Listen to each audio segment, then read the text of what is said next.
Often you hear things like, okay, so the head of state will change, but it's the deep state that is controlling everything.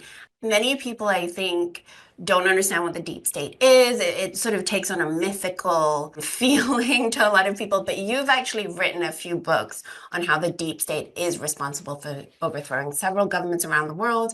Could you actually clarify what the deep state actually is, how it is intertwined with the CIA? What is the deep state? Well, that's in some of the titles of my books, but I rarely actually use it in kind of discourse. But I think it's a fine term. It's a loaded term, but I think it does have some very legitimate use. And first of all, every country in the world has some kind of deep state. So, what is a deep state? I mean, the simplest way to put it is it's the bureaucracy that exists, the government bureaucracy that exists through different government, right? So, it's the unelected government part of the government that actually has to exist for a government to survive or to actually be able to do work. You can't fire everyone every 4 years and rehire. You just couldn't function, right? Depending on how big the country is. And the US has tens of thousands, I don't know, actually has millions. It has literally millions of bureaucrats who function for many, many years, regardless of who is in power.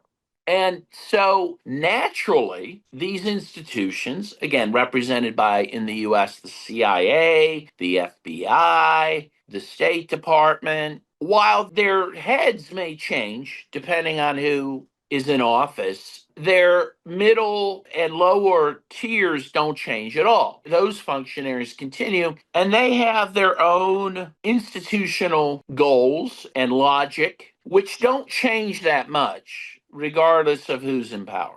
And again, there's a good thing to that because that allows a certain continuity, even if you have different leaders. But the negative is it prevents leaders who want to make changes from making those changes. The most classic case is John F. Kennedy. And we'll find this out. Trump is promising to finally release all of the government documents on the Kennedy assassination. But it is greatly believed, and I think there's a lot of evidence that he was killed by the deep state, by elements of the CIA, for example, who did not like the fact that he was pushing back on the military industrial complex, that he was pushing back on Israel. He wanted to prevent Israel from getting nuclear weapons, for example. He wanted AIPAC, the big Israeli lobbying outfit, to subject to FARA, the Foreign Agent Registration Act from 1938. He wanted them to register as a foreign agent because that's what they are. He wanted to put more limitations on them.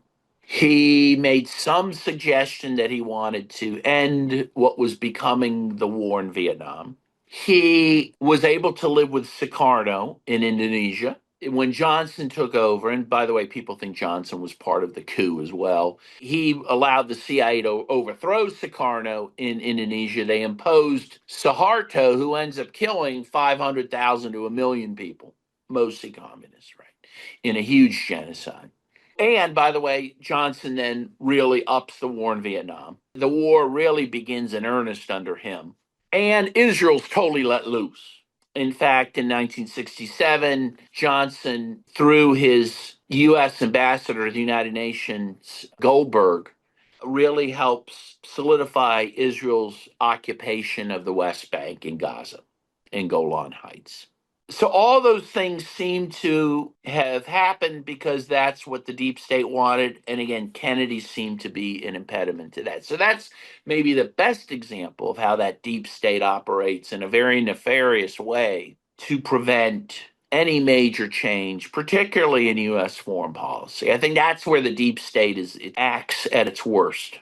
And I would say that Kennedy probably was the last true Democratic president, small d, Democratic president of the United States. I really think the Republic died with Kennedy in 1963. Now that we can get into a lot more about that. That's a very provocative statement, but I believe that to be the case.